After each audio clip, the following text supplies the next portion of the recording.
그래서 저희가 이제 생각할 때는 오후만 하더라도 예전보다는 좀 적지 않을까 이렇게 좀 저희가 예상을 했었는데 오히려 더 이렇게 저녁이 되면서 사람들이 더 몰리면서 주최 측 추산으로 이제 전국적으로 190만 명이 몰리는 이제 사상 최대 규모의 촛불 집회가 진행이 됐는데 이게 점점 이렇게 인원이 늘어나는 이유는 좀 어디 있다고 좀 분석을 하십니까? 근데 일단 지금 경찰 추산 방식으로 집회 인원을 산출하는 게 좀 바뀌어야 될 것 같아요. 예. 이번 집회가 좀 특이한 양상을 보이는데 그게 네. 뭐냐면 그전에는 이제 주최 측이 시민들을 모으면 그분들이 계속 앉아서 계셨어요. 예. 경찰 측은 그걸 추산합니다. 여기 전체적으로 얼마인지. 근데 저도 집회를 몇 번 가보니까 예. 왔다 갔다 하시는 분들이 되게 많으세요. 그렇죠. 그러니까 한순간에 최대 인원을 재는 게 아니라 연인원을 재는 게 좀 맞을 것 같다는 그렇죠. 생각이 들고요. 예. 그런 시위 형태도 그렇고 지금 전 국민적으로 이거에 대해서는 좀 합의된, 그러니까 박근혜 대통령이 어떤 식으로든 퇴진해야 된다 이런 게 이제 계속 박근혜 대통령이 입장이 안 나오고 퇴진하겠다는 게 확정이 안 되다 보니까 예. 그런 거 의견을 가지신 분들이 계속 나오면서 집회 인원을 최대로 끌어올리고 있는 게 아닌가 하는 생각입니다. 예. 네, 이번 집회는 사실 또 여러 가지 의미도 있고 또 기록도 남겼는데 저는 가장 기억에 남는 게 1분 소등이고요. 예. 네, 어떻게 보셨어요? 장관이었습니다. 네. 과연 저 많은 사람들이 1분 소동 될까? 되더라고요. 카운트다운 들어가니까. 예. 예. 되더라고요. 그러니까 그만큼 시민들은 이미 하나가 됐다. 하나가 됐다는 생각이고 또 뉴스를 보니까 그 아파트촌에도 그 시간에 맞춰가지고 소동을 하는 시민들이 굉장히 많았다 그럽니다. TV를 보면서 그 시간에 뭐 7, 6, 5 하니까 이런 거 쫙 끄시는 예. 뭐 이런 그런 일이 있었어라고 하는 시민도 물론 있었습니다만은 자 그런 것을 볼 때 어제 5차 촛불 집회는 어떻게 보면 전 국민이 하나였다. 세 가지 어제 특징을 곰곰이 생각을 해봤어요. 예. 그래서 5차 집회의 특징 세 가지. 예. 처음에는 첫 번째는 더 가까이. 우리 헌정사상 청와대 200m까지 처음입니다. 예. 네, 그렇죠. 우리 헌정사 보통 1km, 법률적으로는 100m 안에는 못하게 되었습니다만은 보통 경찰은 교통이라든지 시민 안전을 고려해서 1km까지 안 낸거든요. 그렇죠. 1km에서 이번에는 400에서 더 나가서 200m까지 처음이에요. 더 가까이. 또 하나는 뭐냐면 더 많이. 이것 앞서 뉴스에서 봤습니다만 헌정사상 처음입니다. 150만 서울만, 지방 합하면 190만. 우리 헌정사상은 처음인데 전 세계에서 혁명 빼고 이런 집회가 또 있었나 싶은 생각은 들면 아마 이 기네스북에 오를 수 있을 것 같아요. 촛불만 따지고 보면은 예. 서울만 150만 제일 많이 있죠. 더 많이. 또 하나는 어제는 제일 강했습니다. 그동안에는 박근혜 대통령 퇴진, 하야. 어제는 박 대통령 박근혜 구속, 박근혜 체포에까지 나왔어요. 어제 5차 집회는 이렇게 세 가지 정도로 특징 지을 수 있지 않겠느냐라고 하는 정리를 해봤습니다. 예. 또 이제 저희가 이제 한 가지 짚고 넘어갈 거면 이제 경찰의 달라진 태도를 좀 짚고 넘어갈 수가 있겠는데 어제 한 가지 또 이제 짚고 넘어갈 게 경찰이 뭐 이렇게 시민들의 안전을 위해서 잠깐 또 뒤로 물러나기도 하고 이런 모습을 좀 보였는데 그동안에 이제 시위 대처하는 경찰의 모습에서 이번 촛불 집회를 대처하는 경찰의 모습이 달라진 근본적인 이유는 어디 있다고 좀 보십니까? 뭐 확실하게 이제 국민들이 집회를 어떻게 이제 이끌어가는지를 보여줬기 때문에 경찰이 굳이 뭐 강제력을 동원해서 어떻게 통제하겠다 이거에 이제 의미가 없어졌습니다.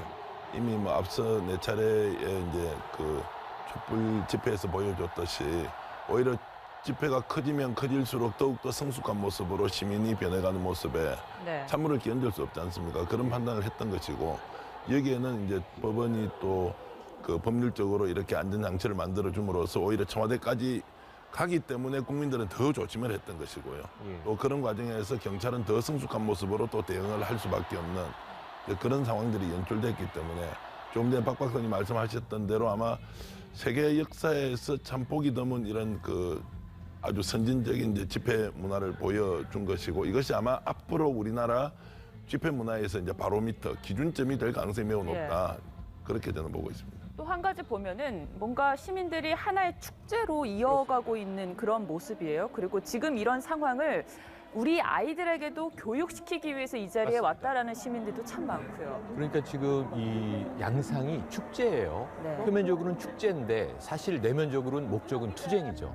그래서 아까 박 박사님 역사의 혁명 외에는 저는 이게 혁명인 것 같아요. 21세기형 무혈 명예 시민 혁명이다. 이렇게 규정해도 괜찮을 것 같습니다. 왜냐하면 대통령이 퇴진한다면 최고 권력을 국민들이 교체하는 거거든요. 어찌 보면 정치권은 지금 따라갈 뿐입니다. 어찌 보면 지금 야당도 비판받는 게 숟가락 얹고 있는 거 아니냐 이거거든요. 국민들이 주도하고 있는 혁명이다. 저는 이렇게 생각을 하는데 이게 간디 선생이 보면 깜짝 놀랄 일이죠. 본인이 얘기했던 한 세기 전에 예. 비폭력 저항을 그대로 보여주고 있는데 평화가 무기예요. 그러니까 이게 규모도 계속 5차까지 늘어나고 있지만 질적으로 성숙하고 있다는 게 놀라운 점인데 공연도 있고요. 주변부에서는 또 굉장히 자기의 재능을 기부하는 연극인들의 퍼포먼스, 맞아요. 최순실 코스프레 보셨죠? 그다음에 난타 공연도 있고 그러니까 이 아이들을 데리고 온 가족이 굉장히 많은데 역사의 현장이다. 시간이 흐르면 이 장면이 교과서에 기록될 것이다 하는 네. 뿌듯한 자부심으로 나오는 시민들, 커플들. 지금 촛불 퍼포먼스는요. 야, 저거 연말에 또 광화문에서 보신각에 안 모이고 올해는 광화문에 31일에 모이지 않을까. 24일도 또 크리스마스 이브가 24일 크리스마스 이브도 토요일이고요. 네. 9차 집회가 됩니다. 만약 계속하면. 예. 그리고 연말 31일도 토요일인데 10차 집회가 됩니다. 그럼 촛불 행사로 연말까지 가겠구나 하는 생각도 들어요. 그래서 여기에 자기가 가진 모든 재능을 기부하는 사람들이 참여하면서 이게 동원된 게 아니라 자발적으로 이루어진 생태계라고 하는 게 너무 놀랍고 그 주변에선 또 팔아주는 분들도 있습니다. 그러니까 제가 아는 분들도 많이 알바하려고 촛불도 가지고 오고 방석도 가져오고 또 이 먹거리도 하고 하는데 이제 자리를 잡았어요. 예. 5차쯤 되다 보니까 그래서 저는 촛불 경제, 창조 경제가 아니라 이제 촛불 경제가 생겨났구나 네. 이런 생각도 들면서 이게 좀 상설화될 것 같다는 또 조짐도 듭니다. 네. 앞서 그 말씀하신 것 중에 이제 아이들을 데리고 왔다는 게 상당히 정말 인상적으로 봤습니다. 예. 네. 그러니까 이 집회에는 아마 나이가 많으신 분들은 뭐 60대, 70대 계시겠습니다. 보통 40대, 50대가 이제 가장 연령층이 높다고 얘기하면 이분들은 말 그대로 86세대의 마지막 세대입니다. 86세대. 예. 그 엄마 아빠들이 커서 지금 아이들은 중학생 또는 고등학생 또는 초등학생 요 수준이란 말입니다. 그때 학창 시절에 목노아 민주주의를 외쳤던 그 사람들이 30년 뒤에 광화문 광장에서 아이들 손을 잡고 또는 자녀들 손을 잡고 가족끼리 왔습니다. 왜 왔을까요? 자, 아들, 딸들아, 이것이 민주주의다. 엄마, 아빠가 민주주의를 만들 때는 나라가 이렇게 될 줄은 몰랐다. 그때는 뭔가 잘 될 줄 알았다. 그런데 30년 뒤에 보니까 여전히 이렇구나. 그러나 시민들이 또는 우리 국민들이 향하는 민주주의는 끝난 것이 아니다. 이제는 그 아빠, 엄마 세대와 너네들 세대가 함께 광화문 광장에서 손을 잡고 박근혜 대통령 퇴진을 얘기하는 이 목소리야말로 예. 정말로 항쟁 또는 집회의 방법은 달랐습니다만 제 때는 이런 집회가 아니었거든요. 예. 그냥 길에만 들었으면 밑에 보도블록 깨고 뭐 이러지 않았습니까? 그때는 솔직히 그렇습니다. 화염병 던지고 막. 화이병 던지 그러면 페류탄 날라오고. 그렇습니다. 그때하고는 전혀 다른 분위기. 그래서 우리도 모르게 국민들의 정치의식은 굉장히 성숙하고 있는 모습을 부모님들이 현장에서 민주주의를 가르치는 하나의 방식이 아니겠느냐 예. 이렇게 생각합니다. 이제 문화 자체로만 보면 기성의 장병에 거대한 이제 셔망치를 쳤다. 뭐 저는 이렇게 표현하고 싶은데요. 이제 다양성 속의 질서 또는 질서 있는 다양성 이런 걸 보여줬지 않습니까? 저는 박근혜 대통령 말씀이 생각나는데 얼마 전에 콩 한 알이라도 국민들이 10조각 나눠 먹는 심정으로 우리가 나라를 다시 이렇게 세우자 이런 말씀을 하셨지 않습니까? 그 말이 이제 나쁘게 얘기하면 획일주의입니다. 국가가 지시하고 국민들은 일방통행식으로 따라가면 그것이 마치 성장의 동력이 되는 것처럼 이렇게 이제 이해하고 있었지만 그게 이제 우리 기성의 벽이라는 게 그런 것이었습니다.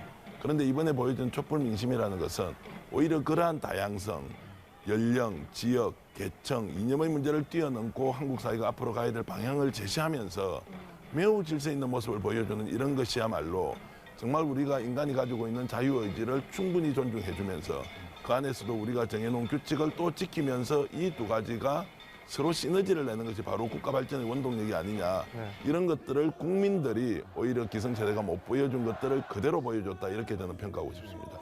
근데 저희가 좀 걱정스러운 점 한 가지는 이번 시위 같은 거는 일종의 아까 말씀드렸던 것처럼 축제로 이제 가면서 일반 시민들 참여, 특히 아이들 데려온 부모들이 참여를 하면서 그런 폭력 집회가 없어졌지만 사실 이번 집회에 가서 예전에 봤던 무슨 뭐 강목이라든지 전문 시위꾼이 앞서가지고 네. 뭐 이렇게 마스크하고 이런 분들이 이제 거의 보이지 않지 않습니까? 근데 앞으로 물론 여러 가지 뭐 내년에 또 춘투라든지 뭐 하투라든지 뭐 이런 게 예정돼 네. 있을 텐데 이런 문화도 좀 정착이 될 수 있을까? 그게 좀 걱정이거든요. 영향을 주고받을 것으로 보여져요. 예. 이 조직동원 형태의 시위 문화가 한 번에 바뀔 것 같지는 않아요. 거기는 이해관계가 아주 복잡하게 걸려있죠. 그렇죠. 지금 노사관계라든가 아니면 지금 농민, 이번 집회에서도 농민들은 굉장히 화가 났습니다. 그러니까 물론 이제 그 트랙터 원정 투쟁이 좀 중간에 좌초가 됐고 개인적으로 전농분들이 오셔서 광화문에서 결국 이 피켓을 드셨는데 쌀값 보장 문제예요. 쌀값 보장, 박근혜 퇴진 이렇게 써서 그분들은 명확한 자신들의 이해관계가 있는 겁니다. 그러니까 농민이나 노동자 이런 분들은 앞으로도 시위 문화가 갑자기 바뀌진 않겠지만 시민적 이해관계가 함께하는 경우 이번에는 보수 진보도 없거든요. 이 촛불광장에는 그냥 한 가지입니다. 헌법 수호예요. 왜냐하면 대한민국의 주권은 국민에게 있고 국민으로부터 나오는데 왜 이게 최순실로부터 나왔느냐. 대통령의 책임이 크다. 이걸 성토하는 거기 때문에 거기는 이견이 없습니다. 하지만 앞으로 이게 대통령 하야 정국이 되거나 탄핵 정국이 돼서 정치적으로 이게 시민들의 요구가 받아들여진 이후에는 대선 레이스로 넘어가잖아요. 그렇죠. 그럼 이 집회 양상은 분명히 바뀝니다. 분산적으로 바뀔 거지만 왜냐하면 하나의 목소리로 응축되기가 어렵거든요. 이해관계가 엇갈리죠. 여야 좌우 진보 보수하면 또 이제 맞불 집회도 생기고 그럴 텐데 그럼에도 불구하고 이 헌법 수호라는 한 가지 촛불 집회의 무혈 혁명은 저는 완성됐다라고 보고 이후는 정치에서 풀어야 되는데 하지만 앞으로도 이 시위나 집회의 목적은 뭐냐면 많은 대중들을 선동하는 겁니다. 그렇다면 폭력적으로는 이제 전달되지 않는구나. 우리의 구호와 메시지가 전달되려면 재미도 있어야 되고 축제적인 양상도 있어야 되고 이렇게 차차 변화가 흘러갈 걸로 보여져요. 그러니까 어제 가장 많은 사람이 감동한 건 뭐냐면 기성세대는 상록수를 양희은 씨가 부르는구나. 우리 때의 문화. 지난주까지는 전인권 씨가 애국가를 부르는구나. 그전에 이승환 세대 락 콘서트를 집회에서 하는구나. 그리고 어제 또 무명의 배우들이 많이 등장했습니다만 뮤지컬 레미제라블의 노래를 들으면서 이게 프랑스 혁명의 이야기가 여기서 지금 이루어지고 있구나. 몰입과 공감이 이루어진단 말이죠. 그래서 이런 공연이나 축제 방식의 시위 문화는 앞으로 자리를 잡을 것 같고요. 무엇보다 젊은 세대들이 지금 이대생 시위 때부터 나왔지만 지금 대학생들이 노래를 민중가요 안 부릅니다. 소녀시대의 다시 만난 세계를 부르더라고요. 기성가요가 민중가요로 대치되는 시대. 이런 문화는 분명히 앞으로 어떤 형태의 시위나 집회를 주도하는 조직도 좀 눈여겨볼 필요가 있고 그렇게 될 것으로 봅니다. 그래도 아침 이슬은 정말 좋더라고요. 아침 이슬은 루의 명곡이죠. 너무 추억에 빠지시는 거 아닌가요? 네.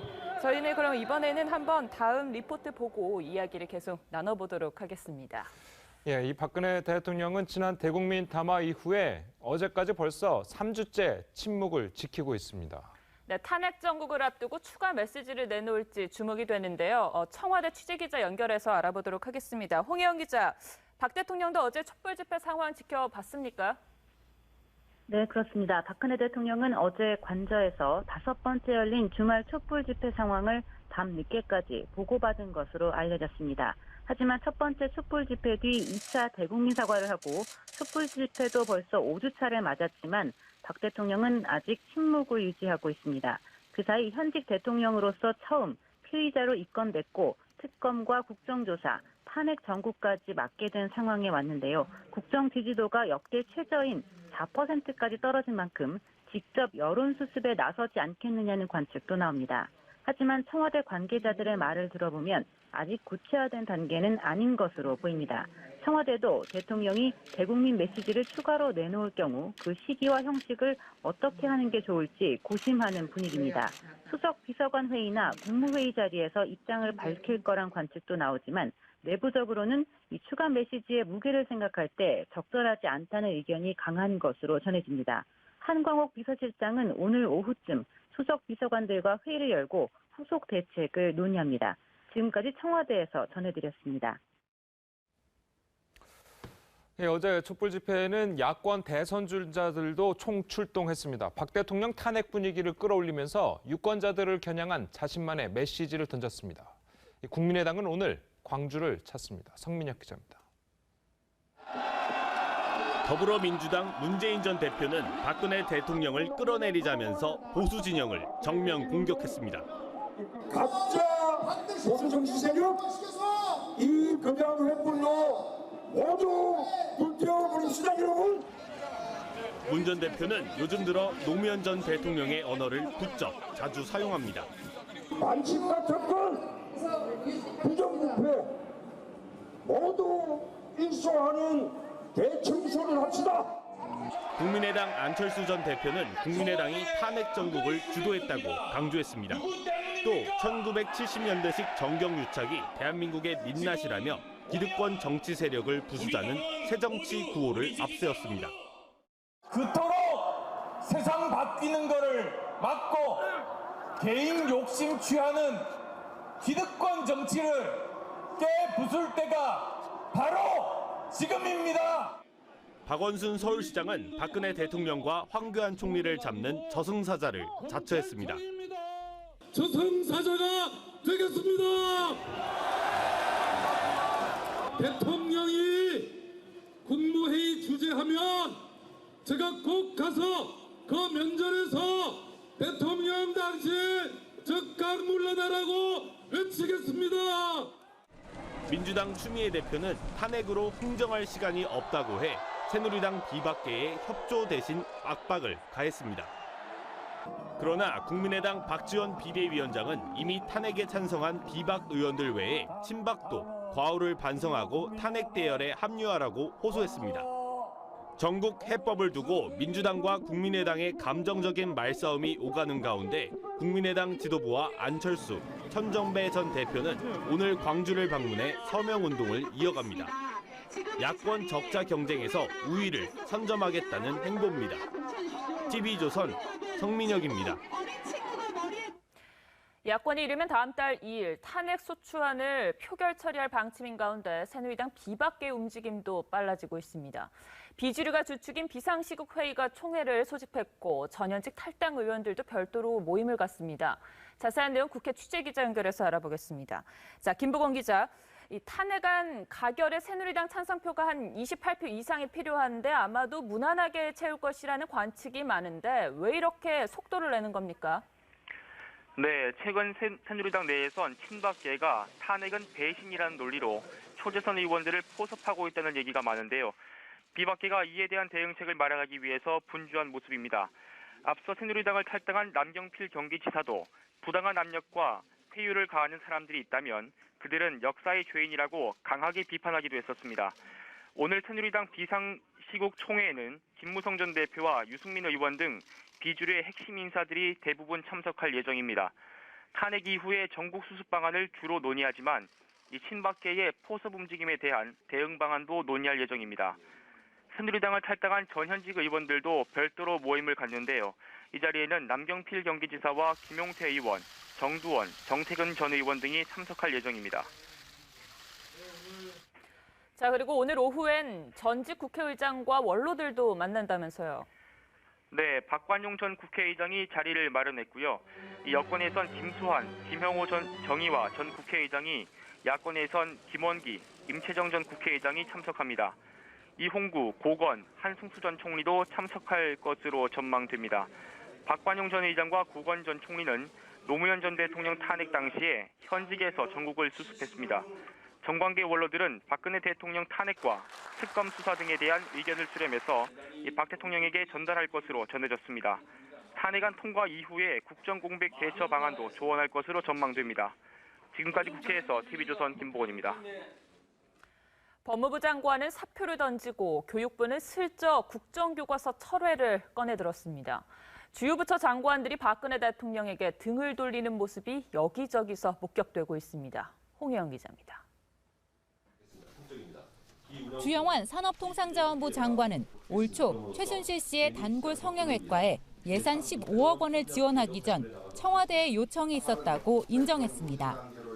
BH 비서관실에서 R&D 저희 소관과에 요청한 것이라고 보고를 받았고요. 네. 요청 내용은 지원을 희망하는 기업이 있으니 R&D 사업과 관련 절차를 안내해달라는 내용이에요. 교육부는 청와대에 보고 없이 국정교과서를 사실상 철회했습니다. 교과서가 학교 교육 현장에 적용될 수 있도록 하는 방안을 모색하고 있다는 말씀을 드리겠습니다. 김현웅 법무장관은 대통령이 검찰 수사를 받는 와중에 사표를 냈습니다. 박근혜 대통령의 노골적으로 반기를 드는 모습들입니다. 기획재정부는 면세점 추가 사업자 선정 의혹으로 검찰의 압수수색을 당했습니다. 외교부는 3주 뒤 한일중 정상회의를 앞두고 박 대통령의 참석 여부조차 알 수 없습니다. 청와대에 영이 서지 않고 부처의 정책 집행도 멈춰섰습니다. 청와대 각 수석실 관계자들은 부처의 자료를 요구해도 즉각적인 답변이 안 온다고 푸념합니다. 본격적인 탄핵 정국에 접어들면 일선 정보 관료들의 동요는 더 심각해질 것으로 보입니다. TV조선 홍혜영입니다. 예, 저희가 이제 또 이야기를 이어가도록 해보겠습니다. 이제 박근혜 대통령이 이제 3주간 계속 이제 침묵을 이어가고 있잖아요. 근데 사실 예측을 해보면 다시 또 이제 대국민 담화나 좀 뭔가 움직임이 이번 주 중으로 조만간 나오지 않을까 하는 예측이 좀 많거든요. 어떤 식으로 좀 나올 것 같습니까? 저는 지금 박근혜 대통령이 해오신 거를 보면 마땅히 하실 말씀이 없으실 거다 이런 생각이 듭니다. 일단 1차, 2차 담화도 국민 정서를 완전히 잘못 읽었고요. 그리고 2차 담화의 일부는 거짓말로 판명이 된 상태입니다. 그래서 저는 지금 박근혜 대통령이나 청와대 국정 운영을 주도하는 사람들이 이 국민을 설득할 수 있는 수준의 담화를 내지 못할 거다. 그래서 이제 우리 정치권이 저는 뭐 요새 이제 흔히 하는 표현으로 지금 저 정도 수준이면 아마 멘붕 상태일 거다. 그래서 담화가 나온다 해도 국민들을 설득하기 좀 어려운 수준일 거고 그럴 바에는 차라리 국회 등 정치권에서 전반적인 해법을 찾아서 대통령한테 제시하는 게 맞지 않을까. 뭐 국민들이 지금 5번째 집회까지 있고 이 분노가 뭐 우라통이다 할 정도인데 청와대는 그래 웬만하면 그거를 할 자신이 없으면 차라리 안 했으면 좋겠어요. 확실한 해법이다 이거는. 국민들한테 좀 이 상처받은 민심을 조금이라도 누를 수 있는. 근데 청와대가 나오면 계속 분위기가 더 안 좋아지지 않습니까? 그래서 차라리 이제 오늘 원로들도 나오시고 하는데 정치권에서 좀 해법을 좀 조율해서 대통령한테 제안하고 국민들한테 이 정도면 어떻겠습니까 하는 거를 가는 게 낫지 않겠나. 이미 청와대는 그 수준을 넘어섰다. 청와대에 대한 국민들의 분노나 신뢰 상실도 뭐 말 몇 마디 하고 뭐 표현 좋은 거 고른다고 될 수준은 아닌 게 아닌가 하는 생각을 하고 있습니다.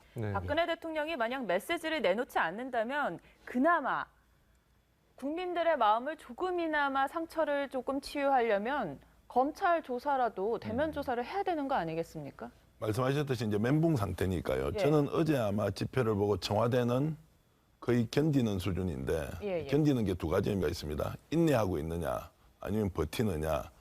그런데 이제 견디고 있다는 것은 청와대가 바랐던 일말의 기대는 있었을 겁니다. 어저께 촛불 좀 민심이 약간 숙지기만 하면 뭔가 돌파구를 찾을 수 있지 않겠느냐는 일말의 기대를 하고 있었고요.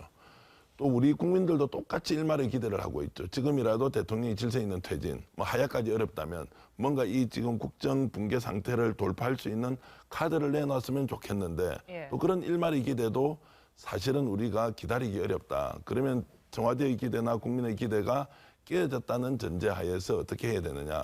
저는 청와대가 더 버틴다고 봅니다. 만약에 어떤 방식으로 그 국민들을 대상으로 발표를 한다고 하더라도 특별한 내용이 없을 것이라고 보고요. 일단은 지난번에 유영하 변호사를 임명한 뒤에는 결국 탄핵까지 가서 최종적으로 헌법재판소의 결과를 받아보자. 이제 이런 확고한 방침이 섰기 때문에 일단 버티고 있다가 이 상황에서 결국 빨리 탄핵을 하고 그 뒤에 스스로 행동할 것을 정할 가능성이 높다. 정치권이 이제 답답해지는 거죠. 국민들이 보여줄 것은 다 보여줬는데 이것을 정치권에 가져가면 아직까지 갑론을박을 하고 있지 않습니까? 이것을 빨리 질서 있게 정리해서 뭔가 안을 가지고 국민들을 설득해내고 청와대를 압박하면 그리고 그것은 국회 권한 내에서 이루어지는 행위로서 증명을 해야 하는데 그런 부분에서 조금 이런저런 불협화음들이 계속될 가능성이 있어서 걱정입니다. 지금 전 대표님은 너무 젠틀하게 보고 계신 거예요. 지금 아까 리포트에 나온 게 뭐냐 하면 청와대는 버티기가 어렵습니다. 김병준 총리 지명자가 지금 존재감이 유명무실해졌지만 그가 던진 말 한마디는 지금 그대로 움직이고 있는 게 자, 냉장고의 전원이 꺼졌다. 어떤 현상이 일어날 것이냐. 정부 내부에서 붕괴하고 있습니다. 청와대 내부에서 붕괴하고 있고요. 그래서 민정수석이 검찰을 통제할 수가 없는 상황이 됐죠. 법무부 장관은 중간에 끼어서 사표를 던졌죠. 지금 이 교육부총리, 부총리죠, 사회부총리, 교육부 장관은 이 국정교과서 청와대는 밀어붙여라. 밀어붙이기가 어렵다. 이렇게 나오죠. 예. 산업통상자원부 장관은 지금 커밍아웃을 하고 있습니다. 앞으로 이런 게 계속 나올 겁니다. 검찰 수사는 강도가 높아지고 있죠. 최순득 씨 이제 우선은 귀가했습니다만 네. 앞으로 계속 줄줄이 정관계 관료들, 고위공직자, 그다음에 이제 그야말로 민간인데 국정농단에 참여한 사람들 지금 무더기로 있고 구속된 게 일부입니다. 오늘 장시호 씨와 이제 김종 전 차관에 대한 아마 이 저 구속 공소 내용이 이제 브리핑이 있을 예정인데 예. 국민들은 계속 화가 날 거예요. 그나마 국정은 작동 안 해요. 청와대가 어떻게 버티죠? 그냥 시간 끌면 되나요? 탄핵 180일 걸립니다. 그러면 6개월 동안 국정에 손 놓고 있겠다? 그럼 대통령은 그냥 방에서 쉽니까? 국민들은 가만히 있습니까? 지금 이건 굉장히 극단적으로 치닫는 상황이에요. 네. 지금까지 시민들이 엄청난 자제력을 유지하면서 구호를 외쳐서 내려오시라고 얘기를 하는 겁니다. 대통령이 등장한다면 할 수 있는 얘기는 딱 2개죠. 극단적으로는 하야를 포함한 퇴진 선언, 그리고 또 하나는 29일까지 검찰은 조사받으세요 하고 있잖아요. 예. 그러면 월요일이라도 내일까지 조사를 받겠다든가 예. 아니면 하루 이틀 말미를 달라든가 이런 얘기 정도는 국민이 납득하겠지만 그 외에는 어떤 면피 전략도 먹히지 않는 상황이다. 그러면 지금 상황을 완전히 오판하고 있는 거거든요. 여기서 정치권이 뭐 합의를 해서 어떻게 한다. 사실은 국민들이 받아들이기가 어렵습니다. 지금 상황에는. 그러니까 이미 호미로 막을 것을 가래로도 못 막는 상황으로 지나갔는데 예. 이제 다시 돌아가서 호미 들고 나오면 그거 안 될 얘기죠. 네.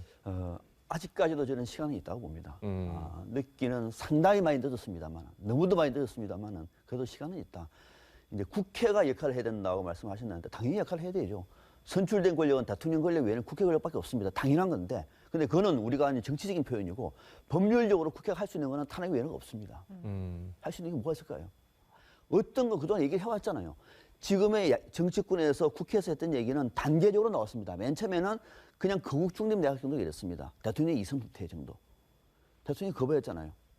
그러니까 국민들은 대통령이 이 권력을 유지하는 한에서는 중립 내각도 안 된다. 또는 책임 총리도 안 된다 등 얘기했는데 대통령께서는 지난번 국회에 직접 가가지고 정세균 의장한테 어떤 얘기도 안 했어요. 그냥 우리 헌법에 있는 국무총리의 통할 것만 주겠다. 그걸 야당이 요구한 게 아니에요. 예. 이미 이 정국은 또는 이 국정은 운영이 안 된다고 판단한 겁니다. 여기에 대통령이 화답을 했어야 되는 거예요. 예. 화답을 안 하고 갔잖아요. 그러면은 그랬음에도 불구하고 일부에서는 그걸 받았어야 된다. 그러면은요, 야당은 이 촛불 민심에 배반하는 겁니다. 야당은 박근혜 대통령을 인정하지 않는 거예요. 그리고 거기에 맞서서 대통령이 메시지를 던지는 것이 뭐냐면 그 다음에 질서 있는 퇴진을 얘기를 했습니다. 예, 예. 그마저도 거부하고 있는 거예요, 저는. 오히려 반격을 지금 하고 있잖아요, 반격을. 청와대에서는. 자, 이것이 결국은 청와대 권력과 국민이 싸우는 방식으로 가고 있는 겁니다. 자, 그런데 이쯤에서 한 가지 그래도 가능성이 있는 것은 국회에서 아마 다음 주, 내일, 이번 주 안에 탄핵안을 발의할 겁니다. 9일 정도에는 아마 표결을 할 것 같아요. 네. 거의 통과될 확률이 99%입니다. 통과되고 난 다음에 적정한 시점에 대통령이 퇴진과 하야를 하는 겁니다. 닉슨처럼 하는 겁니다. 하야를 하고 난 다음에 그 하야 일정을 좀 더 연장을 하고 그 하야 중에 본인은 물러나고 검찰 수사 받고 대신 국회에서 그때 향후에 새로운 총리를 중심으로 해서 그 총리가 향후의 정치 일정을 제시하고 동시에 개헌과 같이 우리의 국정을 또는 전국을 정상화시킬 가능성이 남아 있습니다. 이 가능성은 뭐냐면은 박 대통령이 결단을 해야 돼요. 마지막 시간이 남아 있는데 그럼에도 불구하고 대통령은 절대로 나는 물러나지 않을 거야. 또는 JP처럼 5천만이 달려들어도 물러나지 않는다고 얘기하면 방법이 없는 겁니다. 네. 앞으로 이 탄핵 상태가 계속 5개월, 6개월, 7개월 아니 어쩌면은 2018년까지 할 수도 있어요. 2월까지도. 그거는 국가적인 재앙입니다. 이 사태를 청와대가 먼저 결단하시라. 그러니까 기회가 남아있다는 거죠. 제가 좀 말씀드리면 이제 이게 전제가 좀 다른 게 있는데요. 대통령이 하야하고 국민들로부터 퇴진을 받아야 한다는 것에는 뭐 이의가 없습니다. 문제는 대통령이 그럴 의사가 없다고 여러 번 밝혔는데 그것이 마치 해야 되는 당위인 것처럼 밀어붙이면 그 국민적 분노가 정당하지만 이것이 정치적으로 상책이냐 하는 문제가 있습니다. 대통령은 물러날 의지가 전혀 없는데 거기에서 계속 압박을 한단 말입니다. 그러면 정말 정치에서 현실 정치에서 완성과 완패가 있느냐 100대 0의 게임이 나올 수 있느냐.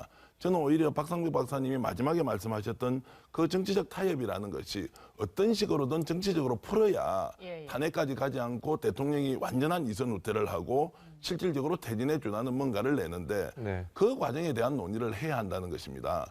제일 좋은 거는 대통령은 때리면 되죠. 근데 물러나지 않겠다는데요. 5천만 명이 붙어도 안 나겠다는 저 대통령에게 때리는 것 외에는 답이 없습니다라고 국민들께 계속 호소하는 것은 정치인이나 지성인들이 보여줘야 될 것은 아니다. 그것은 비록 정당하지만 그 정당함을 넘어서는 뭔가 구체적인 대안을 마련하기 위해서는 오히려 사회 원로들이 지금 모여서 이 문제를 어떤 식으로든 질서 있게 정리해보자. 이런 부분에 좀 더 관심을 가지고 우리가 토론을 해야 한다. 이런 말씀을 드리고 싶습니다. 화면에 나와서 제가 말씀드리면 지금 앞서 화면에 3, 4월, 내년 3, 4월에 헌재가 탄핵 심판을 결정하면은 그때부터 2달 이내에 조기 대선을 한다고 되어 있지 않습니까? 그렇죠. 저 시나리오 되면 그건 괜찮아요. 근데 만약에 내년 3, 4월에 헌재가 탄핵 심판을 하지 않으면은요.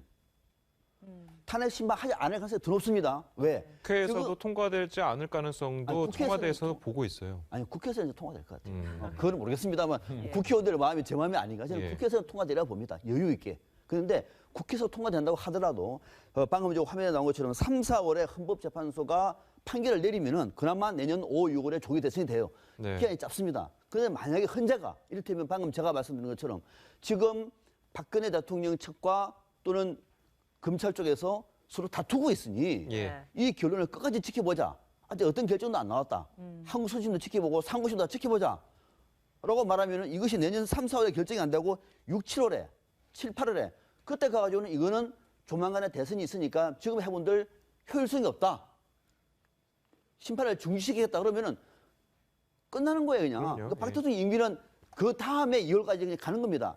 자, 이럴 가능성을 우리가 배제할 수 없기 때문에 이 고민까지 함께 할 경우에는 결국은 국회에서 통과될 경우에는 대통령이 직전 시점에 하야나 사퇴를 하는 것이 정답이라는 말씀을 드리는 겁니다. 네, 알겠습니다. 사실 두 가지 다 문제죠. 지금 그러니까 국민들의 분노, 박근혜 대통령 퇴진해야 된다는 거에는 대부분의 국민들도 동의를 하고 있는 겁니다. 근데 지금 말씀하신 대로 이제 3, 4월에 대선을 한다라는 거는 이번 사태를 어떻든 큰일이 났는데 마무리를 잘하고 넘어가야 돼요. 3, 4월에 대선한다는 게 지금 정진석 새누리당 원내대표도 얘기를 했지만 이거는 다음 정부의 정통성까지 문제가 가는 겁니다. 그러니까 이번에 큰일이 터졌으면 이번에 마무리를 해야 되는데 3, 4월에 대선한다는 얘기는 뭡니까?